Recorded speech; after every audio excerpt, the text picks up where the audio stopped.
রহমতুল্লাহি বরকাতুহ। আজকে দেখাবো রিজেক্ট পাখি কিভাবে চিনতে পারবেন। অনেকেই আমরা বাজার থেকে পাখি কিনতে যাই। তো বাজার থেকে পাখি কেনার ক্ষেত্রে অনেকেই ডিম পাড়া পাখি কিনতে গিয়ে তো বাজারের দোকানিরা অনেক সময় রিজেক্ট পাখি দিয়ে দেয়।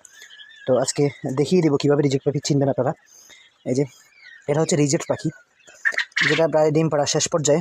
এই পাখিটা মোটামুটি ডিম পাড়ছে আমার এখানে প্রায় 1 বছরের মতো। পিঠের চামড়াগুলো একবারে সবগুলো উঠে গেছে,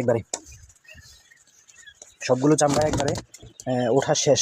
পাখিটার ওয়েট আছে কিন্তু মোটামুটি 150 গ্রামের কাছাকাছি মোটামুটি ওয়েট আছে। একটু মাপ দিয়ে দেখি ওয়েট কত হবে।